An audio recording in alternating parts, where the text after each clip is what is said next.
What's up, y'all? This is Wax coming to you live from my studio in North Hollywood, which I will be actually leaving at the end of this month.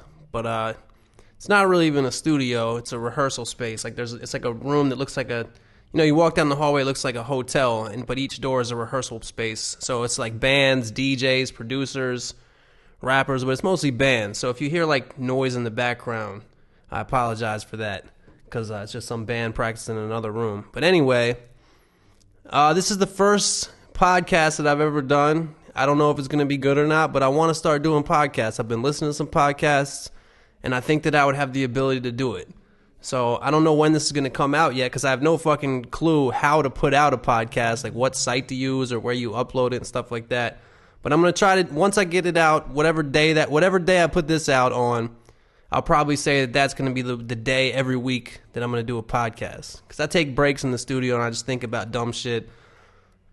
And I think I got some stories that happened to me in regular life and in, the music industry world and shit like that are interesting to tell. So I think that people might actually be interested in this shit or whatever. But yeah, so I'm in my rehearsal space, taking a break from writing this song. And that's, like I said, that's why you can hear shit in the background. But I'm actually going to be gone at the end of this month because my rehearsal space is in North Hollywood, and I'm moving to Venice. For those not familiar with Los Angeles, Venice Beach, famous area with Muscle Beach and the fucking skate park on the beach and all kinds of shit, the boardwalk. I will be living there. I just secured a place there. Be living in a one-bedroom apartment like 7 blocks from the beach, walking distance. So I'll be doing my thing down there. It was a great experience looking for a place because the first place I looked at was real close to the beach.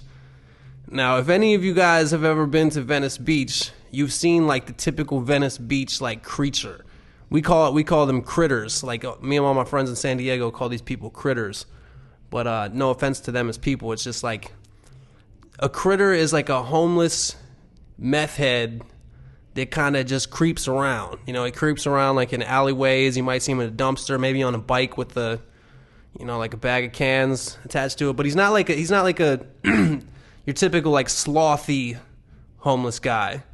It's the more energetic, like really hardworking, really fast moving homeless guy. And anyway, I got to the first place I was going to look at. It was kind of expensive anyway because it was close to the water, but when I walked in there, this guy came up to me and he was like, "You here to look at the apartment?"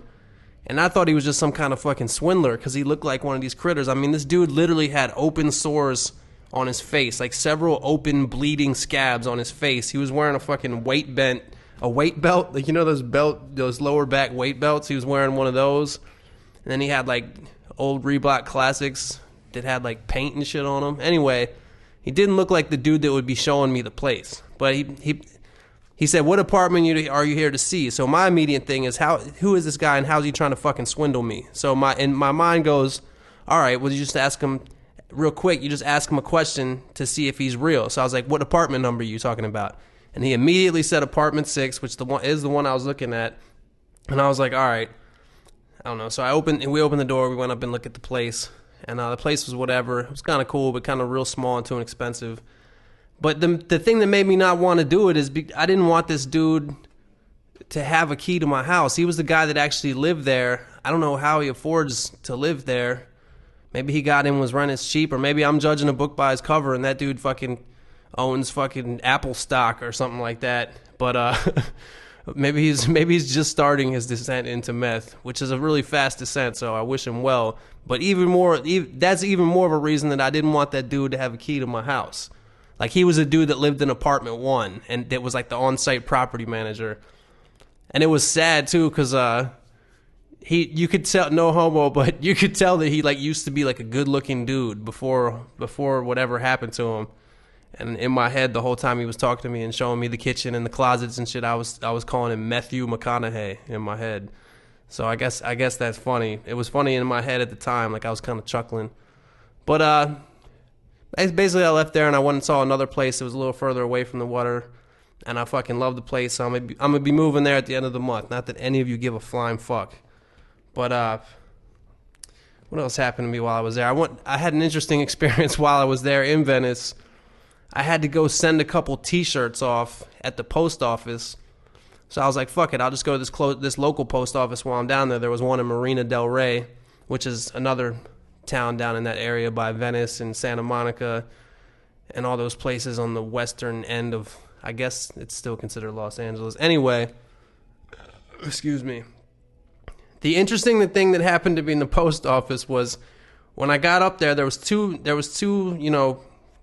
lines open. There was only a few people in the post office. The line was real short. But when I got up there, there was me and my postal attendant, who happened to be like a really pretty girl. You don't usually see that at the post office really a lot. But next to me in the other line was this old British lady, and something happened where her package didn't get delivered. Some kind of fucking standard postal issue that people have, and they get way too pissed about it. I mean, I don't know. Maybe it was something worth it. But the funny thing about it was, she used her like bad experience at the post office, like her package getting lost. Like she started to build up in frustration. Like I could barely even pay attention to me like the person dealing with my packages, because I was so interested in this British lady next to me. She kept building and building and building her argument until her argument about the fucking package was actually like this anti-America rant. Like she started talking about how bad the service was by the person she was talking to. Then she starts talking about how bad the post office is, and then it somehow worked into this thing about how terrible America is and how just shitty anything that we try to do, our postal system being where it started. But I mean, by the time she was finished, she was talking, I mean, she was using politicians' names, talking about, I don't know, it's crazy. I don't even know if that's funny either. Probably fucking isn't, but it was funny to see it. I wish I could do an impression. I can't do a fucking impression of an old British lady, so I'm not going to fucking try. What else? What else has happened to me recently? Oh, this is something I was thinking about the other day. This has happened to me at least 2 times that I can remember. One time when I lived in North Hollywood, and one time, the time that it happened recently. I don't know why I'm talking about this either, but I feel like everywhere I live in LA, it's true. Everywhere I've lived so far in Los Angeles, I've been very close walking distance to a 7-Eleven. That's probably because there's a 7-Eleven on almost every corner in this city, but I happen to be walking distance to it. And a funny thing that happens when you're walking distance to 7-Eleven, at least in my mind it's funny, when you're at your house and you have to take a shit really bad, and you go to take a shit and you discover, luckily before you actually sit down and actually take the shit, you discover beforehand that there's no toilet paper. Somebody trying to come up in my room and shit, get the fuck out of here. You discover that there's no toilet paper. And so you do it. If you got to go bad enough, you got to go. So you take a quick brisk. Yo. Sorry about that. That was the guy that runs this place showing this studio space that I'm in to a 3-piece band. Nice gentleman. But which they just kind of rolled in like it wasn't shit. But what the fuck was I talking about? Oh yeah. So you find out there's no toilet paper left. You take your brisk walk to 7-Eleven, and you go to the back. You get 1 roll of toilet paper, and then you go up to the front desk. And the reason I think this is funny is anytime you're at 7-Eleven and you're buying 1 roll of toilet paper, when you look that fucking cashier guy in the face and he looks back at your face, he knows that right then, at that exact moment, you got to take a shit really, really bad. And the 2 times that I can remember, once in North Hollywood and here in West Hollywood, like I felt like I could feel that when they looked at me. Like I feel like they were looking at me like, okay, this motherfucker's got a shit. Maybe should I fuck with him? Should I take some time? Should I wait a little while before I sell him toilet paper? I don't really think that they think it like that, but I don't know. I can tell that they know, you know? So that's my story about that. That's the greatest story you've ever heard. So there's no way I'm going to ever be able to top that. What else? I wrote a little some ideas for Okay. Today, as I'm making this right now, I just put out I don't know when this podcast is going to come out, but I just put out a video today called I Ain't a Real Man. And I had some people kind of hit me up trying to ask where the inspiration from that song was. And I'm going to tell you what the inspiration from that song was. Uh, I live a fucking lifestyle where I don't have to have a 9 to 5 job. And luckily, I make enough money off of the various stupid shit I do that I don't have to have a 9 to 5 job. I usually work from home, if you could call what I do work. But you know, I try to step my game. I'm trying to step my game up as far as just actually being productive and shit. And I've been productive recently, but I'm saying like, even the actual work I do, it's questionable that it's actual work. Anyway, so oftentimes I'll leave my apartment, you know, at fucking 11:30 or noon in my flip-flops to walk to 7-Eleven and get my coffee because I just started my day. And when I get out there, I mean, even sometimes it might be earlier at like 10. But when I get out there, they've been doing construction on my apartment building for a while. And I get out there every day and I see these dudes, most of them like, you know, mid-40s Mexican dudes. Most of them don't speak English. Not that has to really do with anything in particular. It could have been any race of people or whatever, but that's just who happens to be there at my spot. And, you know, if you walk out of there at 10 a.m., like, they're not getting there they're eating lunch at 10 a.m. Like, they've been up since 5, you know what I'm saying? And I just see that shit, and I'm just like, man, these dudes are out here shoveling, doing physical labor. They're covered in fucking dirt, sweating as hot as shit outside. And I used to do work like that, man. I used to do construction work, and I did landscaping for a while too.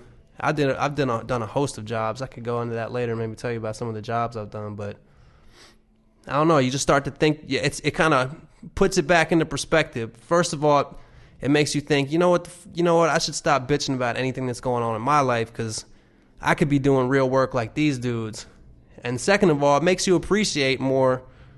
You know, once you kind of are doing your dream job or whatever, you see people that are doing not their dream job, and it kind of makes you appreciate it more, you know?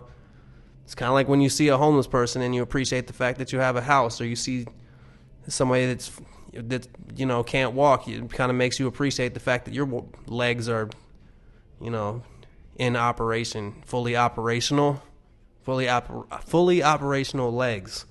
That's the name of my next comedy special. But anyway, the fuck else do you talk about on these things? Maybe I should start having guests so I don't just talk to myself like I'm some kind of fucking lunatic in a loony bin. Whoa. Had to cut it off right there. I got a fucking, you know, text message or whatever, and it was so fucking important. It was the most important text message I've ever gotten. It was about, I'm not going to tell you what it was about. It was unimportant. I was trying to be sarcastic. But, so yeah, as far as I ain't a real man, you know, I've had a lot of jobs, so I can appreciate hard labor. And I don't mean to say that if you're doing a job that isn't hard labor, like a fucking dude with a shovel or a coal miner or something like that, I'm not disrespecting that. I've had office jobs too, and I actually enjoyed the physical labor jobs way more than I enjoyed the office jobs, now that I think about it. So I'm not hating by any means. That shit is actually worse. At least you can see, you know, at the end of the day, you can see that you dug a big ass hole. You can see you planted some trees, and you can see the steps that you just built. If you just sit there all day faxing shit and doing shit that's kind of just like the fucking fat dude Milton from the movie Office Space, I mean, you're going to end up burning the building down like he did, or at least being depressed about menial things such as, I used the word menial twice recently. Well, now I've used it 3 times. Menial things 4 times, such as your stapler being missing. Hold on. So yeah, I've worked a lot of jobs, man. I did construction in San Diego. We built concrete countertops. I've had a lot of delivery jobs. That's my favorite kind of job. My favorite kind of job has always been delivery. I worked at a place called Yummy here in LA where they deliver groceries. I worked there for a year. I've worked at Domino's in Maryland. I've worked at a place called New York Deli in Maryland. I worked as a courier in Maryland where I just drove around. I was actually in Virginia, Maryland, and DC, all over the place, just driving random shit to random people. But my point is that's my favorite kind of job, because as a musician and as a person who doesn't like bosses that are always on your back, it's nice to just be by yourself all day. You're pretty much just by yourself in the car. You can listen to music. And, you know, unfortunately for people such as myself, an advantage of those kind of jobs is you can smoke cigarettes all day. I'm trying to quit now, but I say that all the time. But that's another advantage to those jobs. I've always loved delivering shit. Unfortunately, and fortunately, I'm not saying it was fortunate in that I was drinking and driving, but I got a DUI here in Los Angeles, which made me lose my job at Yummy, the place where I was delivering groceries at. And while it's unfortunate that I got a DUI, I had to pay a bunch of money, and I was endangering fucking other people, it was actually valuable because ever since then, I don't drink and drive anymore. And also losing that job kind of made me focus and hustle on some shit. That was actually right around the time, if any of you guys remember this, a few years back, I won a contest with A1 Steak Sauce for a little video I made. And I needed to win that contest. Like, if I hadn't have won that contest, I would have fucking got kicked out of my crib. I would have lost it all. I won $5,000, and I swear that was one of the happiest days of my life. I've made way bigger since then. I got a record deal once, and I got a much bigger check than that. And I did not feel as happy as I did when I got that $5,000 because I fucking worked my ass off to win that shit. I did so much promotion and so much time. And like the feeling of achievement when I won that $5,000 and how badly I needed the $5,000 was fucking crazy. It was gone when I got it. I was behind on every bill I had. But yeah, that was crazy. So you know what the worst job? There's two worst jobs I've had. The two worst jobs I've ever had. Three. I'll give you three. The first one was actually one of my first jobs. I worked at McDonald's when I was younger. And I probably worked there for like 5 or 6 months, and it was fucking terrible. I worked 6 days a week. This was when I was in high school, so the main time I was working was during the summer.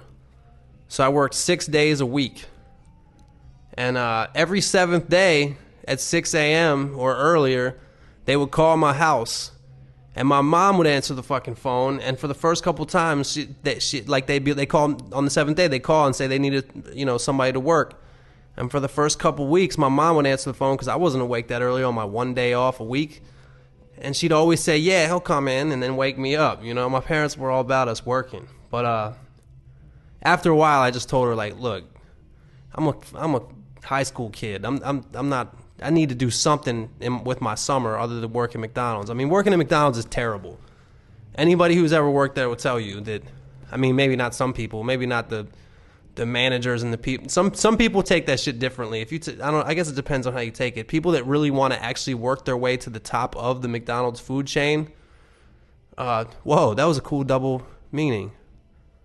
The top of the food chain, but it's actually a fucking food chain, like a restaurant food. It's a chain of restaurant, but you work yourself to the top of the food chain. That's a double meaning right there. Rappers can write that down, and you don't have to credit me. You can take credit for that yourself.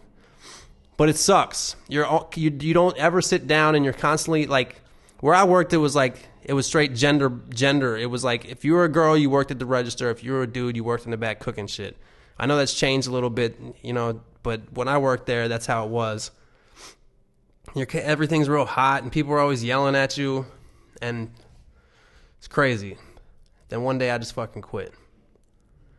I'll tell you about when I quit.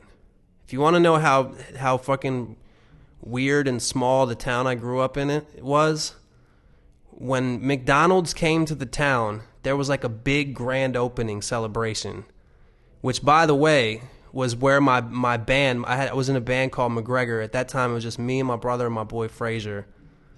We were 15, and when the McDonald's opened in our town, they actually had a grand opening celebration where they had a truck. My brother has footage of our show with this shit. I'm not bullshitting you.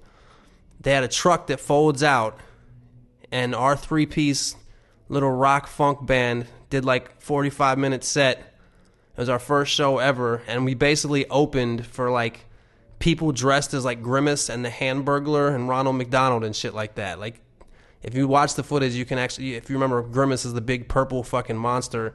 You can actually see him dancing next to the stage. And my band fucking was the only band that played there. And we have footage of it. We should put it out. Anyway, that was before I was 16, because you had to be 16 to work there. So when I was 16 and I started working there, the day I quit, this is another reason why the town I came from is small and weird. I've never heard of this before, and when I tell people this, they don't even fucking believe me. But the McDonald's where I worked at every Sunday had an all-you-can-eat buffet. There was a like, you know, when you go into McDonald's and how the line forms, like if the line was taking up the whole lobby, where the end of the line would be, you know, parallel to the counter, but like 10 feet or you know, 15 feet far from the counter, like at where the end of the line would be, there was a buffet, all-you-can-eat buffet. You could pay one price. And they would basically serve everything that'd be on like those fucking big breakfast platters. You know, there'd be pancakes or hot cakes. I'm sorry. They'd have like the circular eggs that you'd have on a McMuffin, which by the way are real eggs. At least when I worked there, people say they're not real egg, but you'd have a like a cookie cutter looking thing, and you just crack an egg and put it in there. So unless they've changed their ways of doing things, McDonald's breakfast is served with real eggs. Like for the scrambly ones that aren't like the Egg McMuffin circle ones, like you fucking just break eggs and scramble them. So unless they've changed their ways, they're real eggs. So you'd have the circle eggs, the scrambled eggs, the sausage patties, just like they have the everything is just like the sandwich, the circle joints, and the fucking pieces of Canadian bacon, the little ham things that they have on Egg McMuffins. But if you're basically like one of the tasks, which is a fucking difficult task, especially because my town that I grew up in was small, Sunday at McDonald's was fucking crazy. You'd have all the families in there. Everybody would be dressed like, you know, everybody would just went to church. It's a Christian area, you know what I'm saying? So you'd have like your black families where, like, not to be stereotypical, like maybe the dude had like kind of like a flashier jacket than some of the white families that went to the white churches. But it'd just be a mixture of mad people that were all fresh from church. And the whole place was full. So like one task that took a long ass time and what, you know, just constant work was refilling that buffet. And on this particular Sunday, like 3 people called out and I was the only motherfucker in the back, like the only person. And, you know, there's the drive-through, there's all the people ordering at the front, and there's the buffet, and I'm the one dude. I'm doing all the deep fryer shit. I'm doing all the grill shit. I got to make sure everything's kept up. I'm actually assembling sandwiches, and it was crazy, man. And it was just chaos. And there was no way mathematically that I could move fast enough or cook food fast enough by myself to fulfill, you know, what was needed there. And I just remember, I can see her fucking face right now. There's this older woman who was like one of those like older ladies that's like nice, but like you can tell her niceness is some fake niceness, because in reality she's just like the kind of old lady that still has to work at McDonald's and is just as bitter at everybody. So she came back and she looked at me and she's like, "Can't you go any faster?" And I gave her like that look. I wish I could like be on camera right now. I gave her that look like, "What, bitch?" And I didn't even leave at the moment. I knew I was gonna fucking leave, but I didn't leave at the exact moment because I wanted to wait till she couldn't see me. So it was like a surprise on some like, where's Mike at? Where'd he go? So as soon as she went back in like the little office, I literally did one of the throw your hat on the ground thing, and I just walked the fuck out. I walked right through all the people that were out front. They're all looking at me like, what the fuck is this guy doing? Because they're all fucking upset because everybody's taking forever to get the food. The buffet's empty. It's taking forever to get their food, and they see that one guy's back there, and they see me do the hat throw, and I walk right through them. It's like it reminds me of the one time I got kicked off stage and there was no backstage, and I had to be embarrassed and walk right through the crowd. It was just like that. But I walked through them, and I lived it was a long walk, but I lived in walking distance from the McDonald's, and I just walked the fuck home. And I think I shipped them. I didn't even go in there again. I shipped them my McDonald's outfit back. But that was a crazy, don't underestimate working at McDonald's, man. That's not an easy job. That job sucks really bad. Not that any of you out there, if there is any of you out there that are even still listening to this, not that any of you out there were mad by what I just said, and you were like, you know, I don't even know what I'm saying. You wouldn't have been mad when I said that McDonald's sucks. It's not like there's people out there that work at McDonald's and they really, not that I would think. Maybe there is that want to just defend it really bad. Maybe if you own a McDonald's or own the whole McDonald's, if you are Mr. McDonald or whoever fucking started that shit, But yeah, that was one of my 3 bad jobs. Let's go chronologically. My second job that's tied for worst job is if you remember when the height of the fucking, if you guys remember, there was a housing crash, like the housing market crashed pretty much around the whole country. And that was all based on these bullshit, some of y'all might not remember this, but probably 8 years ago, there was a like when you would watch TV, every other commercial would be about refinancing your house. There was a million companies that just like got in on this refinancing boom. Like people were making mad money because you charge points on this stuff. You charge people to refinance their house. Like, you know, if you don't know what refinancing a house is, if somebody's house is worth $3,000 and they only owe $200,000 on it, they can take out $50,000 and now they owe $250,000, and to them it's like, holy shit, I just got $50,000 cash. You know, so it's really easy to convince some people to refinance their house, and some people really shouldn't have been refinancing their house. And what really fucked the whole thing up is houses were what's that word when you appraised? Houses were appraised at way more than they're actually worth. So after a while, the prices were going down and down and down, and people started to owe more than their house was actually worth. But anyway, that's besides the point. I worked at one of those companies. I had a boy who was working at it. It was called USA Home Loans in Baltimore, Maryland. My boy Greg Wickline, shout out to him. I guess I shouldn't say people's first and last names on here. But whatever, maybe I can edit that out. But this place was fucked up. Like this was like some hustle shit. Like this wasn't like some people that were like, you know, Wall Street, Harvard, whatever people. These were people that like found out how to do this shit, and they're good ass salesmen. They opened up an office and they just got as many people in there as they could to just make phone calls all fucking day. Because like if you did one refinance in, you know, 2 weeks, that would be making everybody money, yourself and them and everybody. But the thing is, it was just so fucking shady. It was the most unethical business practice of all time. Like everything you did was meant to fool the person into buying the shit. Like, and everybody there was just fucking constantly hustling. The kind of people that are real money motivated. You know, everybody like they make a sale and they come in the next day with a new watch. And there was several. Let me put it this way: picture a room full of cubicles. Like a telemarketing office that you would picture, a room full of cubicles, like a call center. It looked like a call center. It's not even cubicles. It's more like study carrels. It was like study carrels at a library. Everybody making phone calls. The company would send out these fucking letters, and they'd send out like 1 million letters, like junk mail, you know, and the letter would look like it was from the government. And people would call the number because they thought they were getting some kind of refund, but there was no refund. What you do is they call you, and then you read a script and you try to steer them based on that into refinancing their house. And it was the most crooked bullshit of all time. And what I was going to say is several times in that office there were fist fights in the office. I've never seen that in any other job that I've worked at in the office before. I've never seen a fist fight. And in that place I saw several in the office. That's how crazy it was. But it was just super unethical.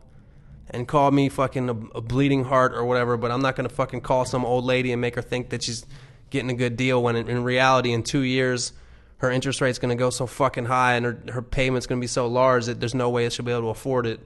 Because that's pretty much what actually happened. That's why the housing shit got fucked up and people couldn't pay their loans and all those foreclosures, because you make these, you know, whatever. I'm not going to bore you with that bullshit. Third worst job was actually the last real job I had. And my friend got me this job because she was a manager at this place, and I have no problem with that. The money was needed at the time, but basically I worked at a retail place in a mall. It was a clothing store. You know, I won't say the exact name, but it was like the name of a person. It was in the Beverly Center. It's kind of like imagine like working at the Gap or some shit. So I basically like stocked shit in the back, which didn't bother me because, like I said earlier, I like to be the fuck away from people, and I don't like bosses bothering me and shit like that. But at the end, sometimes like they'd want me to like go out on the floor and like sell clothes to people, and it was just stupid because it was kind of a high end store, and people would walk in there looking all fashionable and shit, and they'd be like, "So which tie should I get?" And in my head, I'm just like looking at the dude like, "Dude, you know better than me. You fucking know what tie you should get so much more than I know what tie you should get. Don't like." That's what I wanted to say to him, but what I actually said was just like, "Go ask her, go ask somebody else." And I never made one fucking sale there, so they just kept me in the back. And the boss was such a bitch, and I quit that in kind of a mean way, but she deserved it because she was a fucking cunt, and anybody that would work there would tell you that too. So, what else can I talk about here? See, I have a couple of things written down, but they're all so random. You know what? This is what we'll do. This is my first one of these podcasts. Maybe in the future, sometimes I'll get some guests and stuff like that, so it won't just sound like me ranting and talking about some bullshit. But hit me up if y'all enjoy this. Let me know. Hit me up on Twitter and let me know if you even enjoy this. And this is my first time ever doing this, just talking like this. So I promise I'll try to get better and be more organized and shit like that. But hit me up on Twitter at Big Wax. Let me know if you're interested in me doing more of these podcasts. And also let me know if you got any questions or if there's anything you want me to address or any random fucking things that are going on in the world that you want me to talk about. Because I'd be more than happy to. That would make my job easier. You know what I mean? So, yeah, I guess we could get out with that. Hopefully this fucking show isn't boring. That's what me and my brother say. We just make fun of each other by saying that. It doesn't make any sense at all. But we always say boring. You gotta sing it like you can say it like you're a fucking like a show tune singer, like you just did Phantom of the Opera. Not Phantom of the Opera, maybe something more upbeat, but like one of those show tunes, like the way the dudes on South Park do it with fucking so bad, but like boring. It just a motherfucking boring. That was terrible. That was fucking terrible. But what I got on my list? My list is stupid. I was gonna say make fun of sneakerheads. I know people. I don't have any problem with people. I like shoes too, man. I got a bunch of Vans and shit at my house, but there's people I follow on Instagram that are just so all they care about is their fucking shoes. They're dudes, and they have a million pairs of Nikes, and that's all they fucking give a shit about. Every picture is like, what shoe am I wearing today? I don't get it. I don't understand that. Can somebody hit me up on Twitter and ask me tell me what the point of that is? I don't fucking get it. How you can be that dedicated to shoes? Dudes talking about how they spend thousands of dollars in a month on shoes. I don't even know how. That's like another rent payment and more. But I always think like how crazy it is, and I had a song that kind of addressed this. I saw a song. If you haven't seen it, go look for a song I did called "Need." Kind of addresses like how crazy people are for like these weird like just materials. And you know, I understand people like shoes and all that shit, but like people get shot